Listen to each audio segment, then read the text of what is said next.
Bonjour à tous, c'est Loser Killer qui vous parle donc pour une nouvelle vidéo construction aujourd'hui consacrée à un ensemble de jeux Lego Ninjago sorti en 2019. Il s'agira de la référence en 10671 Lloyd's Journey ou en français l'épopée de Lloyd. Il contient 81 pièces et coûte la somme de 14,99 € et donc eh bien on va voir ça tout de suite. Et donc, on va pouvoir commencer avec les figurines, 3 au total dans ce modèle. On va commencer avec notre ninja. Il s'agit eh bien, de Lloyd. Et Lloyd, donc, il y a une toute nouvelle tenue qui rend vraiment bien, je trouve, avec les petites ceintures ainsi que l'espèce de plastron avec son emblème ici présent. On retourne et donc on a eh bien, plus de détails avec la petite pochette. Idem d'ailleurs pour les jambes. Donc les jambes sont vraiment cool elles aussi, avec plein de petits détails. Donc vraiment une belle tenue en tout cas, moi je la trouve très appréciable. On va aussi avoir eh bien, une nouvelle pièce d'épaulette avec le petit fourreau à épée. Et on aura aussi eh bien, un foulard. Donc ça fait quand même longtemps qu'on n'a pas eu de foulard avec nos ninjas. Je crois que la dernière fois remonte peut-être à 2015.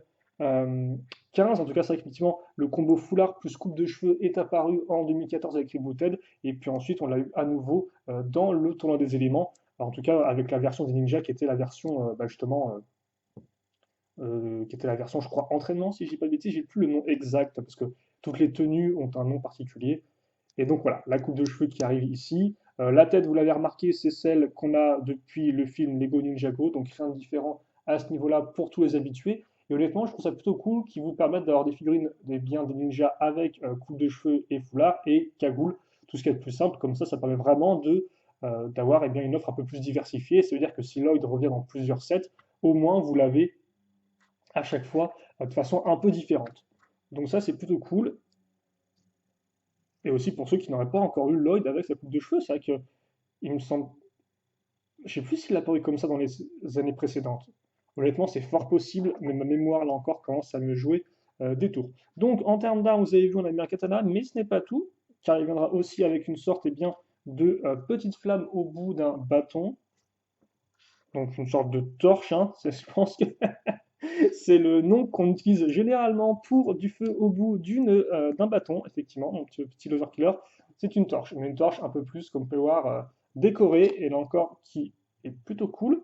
Après tout, c'est vrai que le modèle s'appelle l'épopée de Lloyd. Alors c'est vrai que journey, c'est des fois plus le terme de voyage, mais voilà, donc on a effectivement le concept un peu de Lloyd qui doit traverser peut-être des steppes enneigées, et donc qui, pour voir au loin, eh bien, a besoin de sa petite lumière. Et voilà notre Lloyd qui est terminé et qui rend vraiment bien. Je trouve vraiment le côté un peu aventurier, un peu baroudeur. Donc ça, vraiment une belle figurine de Lloyd dans ce set entrée de gamme. D'ailleurs, ça je n'ai pas précisé, mais il s'agit du modèle entrée de gamme. Et donc c'est vrai que pour le contenu, c'est plutôt cool. On va maintenant passer bien, à ce qui semble être les méchants avec bien, notre samouraï de glace. Alors, il n'y a pas marqué le nom des figurines ou autres. Je crois juste que oui, c'est le guerrier Blizzard en français, incroyable. Donc voilà pour les jambes et voilà pour le corps avec des bras de couleurs différentes pour représenter bien un peu le côté classe. Donc c'est pas transparent, hein, c'est vraiment une couleur opaque, donc c'est une sorte de blanc bleuté très léger. Et donc voilà pour l'imprimer avec la glace entre guillemets qui commence un peu à prendre prise sur l'armure de notre samouraï. Et justement, en parlant d'armure, vous avez en effet l'armure qui est imprimée, mais vous avez aussi une vraie armure et elle est quand même sacrément jolie. Alors, regardez moi ça, avec les petits détails bleus transparents. Bon, forcément, la glace qui ressort ici, mais aussi là, au centre de l'armure, même sur les côtés, vous avez des sortes d'incrustations de bleu transparent. On peut mieux voir un peu comment est faite l'incrustation si on regarde la pièce en dessous. Hein. Ça rend vraiment très très bien. Donc, ouais, ouais, c'est une très belle pièce, honnêtement. Et d'ailleurs, c'est un peu dommage parce que je pense que même l'armure toute seule, sans le côté glace, pourrait vraiment très bien rendre. Je ne sais pas si Lego l'a fait ou pas avec cette vague-là, mais honnêtement, ils devraient essayer de le faire parce qu'elle la rend vraiment aussi bien avec la glace et aussi sans la glace. Donc, voici la tête. Alors, on a une version avec l'œil qui est un peu incrusté de givre et l'autre où c'est normal. Et vient ensuite le casque, et là encore le casque avec. Regardez ça un peu. Vous avez la partie transparente qui permet de voir en fait à travers la tête. Vous avez le bleu de la tête, le bleu très pâle de la tête qui ressort à travers la partie bleue transparente. Oh là là. Ah ouais, quoi. C'est c'est du haut niveau quand même. C'est vrai on est loin quand même des figurines de 2011 là, hein. Je ne crache pas contre 2011, mais c'est vrai que quand on voit un peu le chemin parcouru en termes d'ingénierie pour faire des meilleures figurines et tout, on se dit waouh quoi, waouh. Non, honnêtement, elle rend top.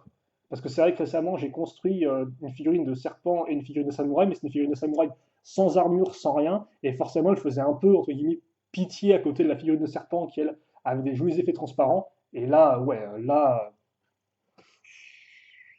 Ouais, non, ils sont au même niveau, quoi, les deux. Ils sont exactement au même niveau.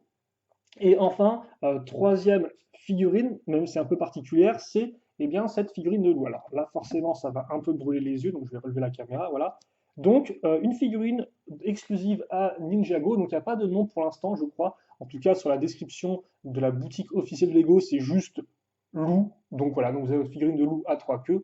Donc c'est un peu ce qu'on appellerait un yokai, si je dis pas de bêtises, une sorte de créature un peu mystique euh, en japonais. Et donc vous avez des accroches pour une figurine, les fameuses trois queues qu'il y a ici. Alors de base, sur les vrais yokai, il me semble qu'il y a plus de queues. Il y en a trois parce que je pense qu'en termes d'ingénierie, c'est un peu compliqué d'en faire plus. Mais elle rend vraiment très bien cette figurine. Et c'est la première fois, je crois, qu'on a. Alors, c'est pas la première fois qu'on a une figurine d'animaux dans Ninjago, hein. Souvenez-vous, Wu avait un chien en 2015 qui est jamais revenu depuis. Vous avez bien sûr aussi tout ce qui est grenouilles et serpents, voilà. Mais c'est la première fois qu'on a une figurine d'animaux avec articulation, hein, un peu comme un cheval. Donc c'est-à-dire qu'on a une articulation au niveau du cou. On a les tenons pour mettre une figurine ou éventuellement une selle, même si bon, je pense que là la selle, il faudrait la construire avec des briques soi-même. Mais ouais, non, très content. C'est encore une fois une première pour Ninjago, première figurine d'animal vraiment articulée et c'est très très chouette. Donc ça, c'est pour notre figurine. Et enfin, alors on a fini avec les figurines, mais tant que j'ai mon focus de mis comme ça, on va continuer justement avec un petit accessoire à monter. Il s'agit donc d'un petit stand entre guillemets de glace pour enfermer eh bien, l'épée de Lloyd. Car en effet, Lloyd a un katana, mais il a aussi sa lame traditionnelle, comme tu me diras. Je suis pas sûr sur sa lame traditionnelle parce qu'il me semble qu'il avait une autre lame, non? Il avait celle-ci? Ah, si, il devait avoir celle-ci, je pense, vu que je reconnais le petit manche qui est un peu courbé comme ça. Donc, ouais, et donc ça, on va l'enfoncer. Ah, bah, c'est en plus, ça marche très bien, tiens. Je pensais que ça allait juste se mettre un peu comme ça en scred et que ça allait être facile. Non, comme peur, ça tombe carrément à travers le trou. Donc, ouais, vaut mieux le mettre sur une surface plane. C'est moi, je l'ai coincé. Comment, comment j'ai fait mon affaire? Comment je peux mettre la pièce? Oh, d'accord, ok, attendez. J'ai compris. C'est dangereux ça. Voilà. Vraiment, c'est comme ça. Voilà, ok, d'accord. Bon, eh bien, c'est pas trop grave, mais en tout cas, voilà. Voilà pour la petite épée de Lloyd qui est enfermée dans la glace. Et donc maintenant, on va pouvoir passer eh bien, à la construction vraiment principale, à une espèce de forteresse de glace. Et on va enchaîner en commençant avec eh bien, cette plaque, donc une petite plaque en biais qui va nous servir de base pour la structure. Et d'ailleurs, je me rends compte que je l'ai mal mise. Donc voilà. Donc là, effectivement, de la construction pure et dure. On va commencer avec une petite pièce d'angle. Donc c'est vrai que vu sur la boîte, la forteresse n'a pas l'air extrêmement énormissime. Par contre, je me demande si on peut la combiner ou pas avec la plus grosse forteresse de glace qui est aussi sortie dans cette vague-là. Mais bon, ça, c'est des questions pour plus tard. En attendant, on est sur celle-ci. Et comme vous pouvez le remarquer, eh bien, on commence avec des petites pièces, justement, qui ont un effet un peu de roche, de glace, avec ces petites pièces blanches, une fois deux. On a aussi des une fois deux avec des pièces à clip, des éléments à clip. Un peu de noir pour mettre à niveau derrière et avoir une plus grosse surface de construction sur laquelle, justement, eh bien, on va caser des petites pièces 2x2. Voilà. Donc les deux fois de pentu, là encore pour faire ressortir le côté un peu montagneux, ainsi que des petites pièces voilà, bleu transparentes, parce qu'un peu de couleur, ça fait pas de mal, vu que forcément on aura affaire à des couleurs avant tout blanches, gris clair et gris foncé, vous vous en doutez bien, donc le petit bleu transparent permet de mettre un peu plus de gaieté là-dedans. On a aussi des pièces en blanc bleuté très pâle, alors j'ai pas le nom exact de la pièce, hein, bien sûr il y a toutes les pièces Lego ont des couleurs, enfin, les noms les couleurs utilisées par Lego ont tous des noms bien spécifiques, mais il y en a tellement honnêtement dans les teintes de bleu, d'azur et turquoise que je ne pourrais pas vous dire clairement quel est le nom. mais ce n'est pas très important. Donc on va rapidement monter avec d'autres petites pièces pentues. Ensuite, on va faire un très rapide x2, donc qui va consister en l'application de 3 pièces. Des 1x2 avec une texture de rondin de bois et une 1x2 avec de l'accroche à clip. Alors c'est vrai que je vais peut-être baisser un peu la lumière. On va mettre ça ici et donc, comme je l'ai dit, on va le refaire une seconde fois. Et donc très rapidement, eh bien, on aura bouché le petit trou. Là encore, on fait une construction en angle, hein, assez habituelle pour ce type de petite structure. Et histoire de vraiment boucher l'ensemble, eh bien, on va boucher entre guillemets l'intersection, l'angle, le coin, si vous préférez, avec ces pièces une fois une.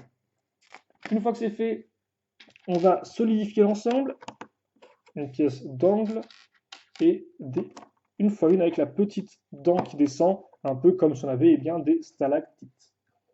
Voilà. Puis, on va avoir des shurikens. Alors, je ne pense pas que ce soit les shurikens de Zane, plutôt une décoration sur la forteresse en soi. Donc, on va mettre ça comme ça et le replier vers le bas. Alors, est-ce qu'il y a un sens ou pas? J'ai l'impression que non. Ah, s'il y a un sens, alors, bon, le sens, honnêtement, je ne vais pas vous cacher, ça importe peu. Mais bon, quitte à être bien, autant être tip-top bien, voilà, carrément. Tip-top bien. Et puis là, ça fait plaisir, on peut caser directement cette partie ici.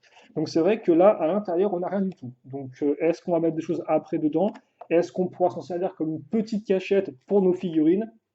Eh bien, la réponse très prochainement, mais pas tout de suite. Car en effet, tout de suite, on va fixer des une fois une, hop là, puis des petites pièces à clip, elles aussi une par une. Qu'est-ce qu'on a? Ok, d'accord. On va enchaîner avec deux pièces à clip, une par une, mais cette fois-ci, l'orientation du clip sera différente, comme vous pouvez le remarquer, hein. Ouais. Ensuite, qu'est-ce qu'on a? Je crois qu'on a. Ouais, on va alors, il y a beaucoup de pièces à clip, mais vous doutez bien que là, avec ces une fois une, on va être aligné par rapport à celle-ci. Donc ça veut dire qu'on va utiliser les deux clips pour accrocher quelque chose. Mais quoi? Oh, je ne sais pas moi. Ce que je sais par contre, c'est qu'on va enchaîner avec la petite une fois une qui est elle aussi une pièce à clip. Mais attention, c'est une pièce à clip mâle et pas femelle, contrairement aux précédentes qu'on vient de caser. Ah, forcément, ça fait toute la différence. On aura notre dernière couche de pièces blanches, là encore, qui va venir un peu solidifier bien, notre petit rempart, hein, on peut presque appeler ça, oui, un petit rempart, quand vous avez le sol ici, une plateforme un peu surélevée, des murs un peu surélevés, c'est un rempart. Et pour le rendre encore plus rempart, on va prendre 4 de ces pièces-là, ça c'est des pièces plutôt cool, qui peuvent être utilisées soit en tant que bouclier tel quel pour vos figurines, excusez-moi si ça. Par contre, c'est vrai que c'est un peu pour vos figurines, ou alors, eh bien, pour, voilà, comme ça, donc pour vos figurines ou pour vos structures. Et on va fixer ça ici, donc sur une pièce à clip, tout simplement.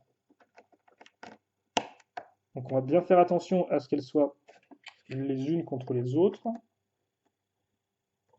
Alors j'ai l'impression qu'en fait, ouais, pour l'accroche, on doit mettre ça pile poil à la limite. Ouais, on va faire ça. Parce que forcément, les Lego vous dit rien, donc vous pouvez en fait les mettre, vous pouvez vraiment les placer un peu comme vous voulez. Mais j'ai l'impression que c'est ça, quoi. Et donc voilà le résultat. Puis on va fixer ces petites pièces. Oh, donc on retrouve cette espèce de bleu un peu, ouais, bleu clair qui rend vraiment bien, je trouve. Alors ça va se mettre dans ce sens-là. Donc quitte à faire, on va faire en sorte que le petit trou de la pièce ne ressorte pas à l'extérieur. Comme ça, on aura une construction qui sera vraiment très propre. Donc ça, c'est le trou, entre guillemets, pour mouler la pièce, si je ne dis pas de bêtises. Donc nous, on n'en veut pas. C'est pas très très élégant. Donc on va le faire pointer vers le bas. Ok, donc on a des sortes de pics de glace qui ressortent, histoire de dire défense d'entrée. On va fixer maintenant un petit bras de robot. Et ce petit bras de robot, logiquement, va venir accueillir bien, notre dernier élément. Et oui, déjà, il s'agit d'une arbalète. Donc je l'ai montré n'importe comment. Donc l'arbalète avec la petite gâchette qu'on va enfoncer ici, et notre arbalète, bien évidemment, qui va lancer des tenons. Donc on en met un ici, vous en avez d'autres en supplément, vu que forcément, quand vous allez tirer vos tenons, il y a de très fortes probabilités de chance que cela tombe derrière un meuble, sous votre lit, et que ce soit irrécupérable jusqu'à votre prochain déménagement. Donc voilà, les go vous en filent plusieurs, comme ça vous pouvez bien vous aussi en perdre plusieurs. Et voilà le résultat qu'on a. En termes de pièces supplémentaires, donc vous avez une paire de shurikens supplémentaires, vous avez aussi un petit foulard très utile, la petite flamme idem, beaucoup de petites pièces une fois une, comme je l'ai dit, le manche aussi plutôt utile, bon là ça c'est la gâchette c'est un peu moins utile, et la une fois une comme ça. Voilà. Donc ça c'est tout pour la construction, et on va pouvoir passer eh bien, à l'assemblage final.